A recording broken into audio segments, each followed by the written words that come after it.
دوسری شادی کرنا بالکل جائز ہے، کوئی اس میں دو رائے نہیں، اگر کوئی حق ادا کر سکتا تو کرے، لیکن نبی پاک علیہ السلام نے سیدہ خدیجہ الکبریٰ کی موجودگی میں دوسرا نکاح نہیں کیا۔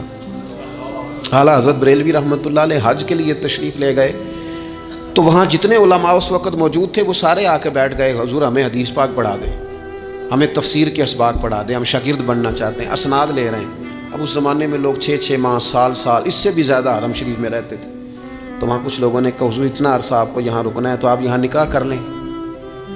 فرمانے لگے دوسری شادی جائز بھی ہے اور میں اس کی طاقت بھی رکھتا ہوں،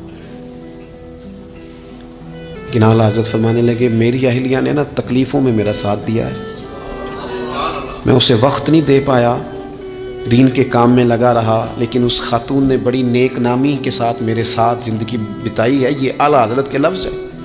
فرمانے لگے میں طاقت بھی رکھتا ہوں، شریعت کی اجازت بھی رکھتا ہوں، لیکن میں دوسری شادی اس لیے نہیں کروں گا کہ میری بیوی کو تکلیف ہوگی۔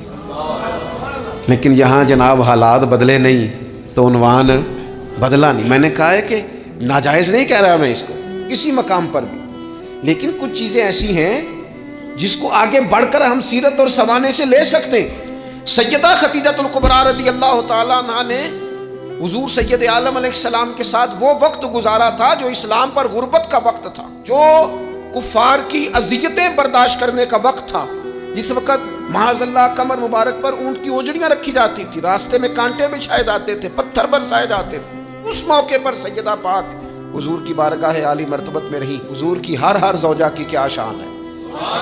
اور پھر سیدہ عائشہ صدیقہ جو محبوبہ ہیں محبوب خدا کی، کیا عظمتیں ہیں، پر سیدہ خدیجہ الکبریٰ کا انفرادی انداز ہے۔ حضرت عائشہ صدیقہ کہتی تھی میں نے اس خاتون پر ہمیشہ رشک کیا، بڑے سارے لوگ آتے تھے حضور سے ملنے، لیکن دروازے پر ایک خاتون بولی، جناب حالہ بنت خولت، دروازے پر خاتون بولی، اجازت مانگی السلام علیکم کے بعد میں آ جاؤں؟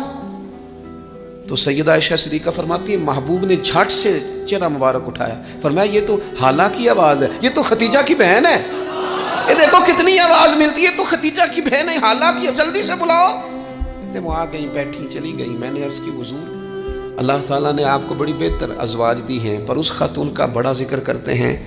تو سیدہ کہتی ہیں دیکھتے دیکھتے ہی حضور کے آنسو چھلکے، دیکھتے دیکھتے ہی رخساروں سے وہ نور بھری لڑی مبارک داڑھی کے قریب آنے لگی۔ ابو فرمانے لگے جب لوگوں نے میرا حوصلہ توڑا تو عائشہ خدیجہ نے مجھے حوصلہ دیا، کہا لوگوں نے میرا انکار کیا، وہ مجھ پر ایمان لائیں، لوگوں نے مجھے جھٹلایا، انہوں نے میری تصدیق کی، اور پھر کہا اللہ نے مجھے جو اولاد دی وہ بھی خدیجہ الکبریٰ کے بدن سے دی۔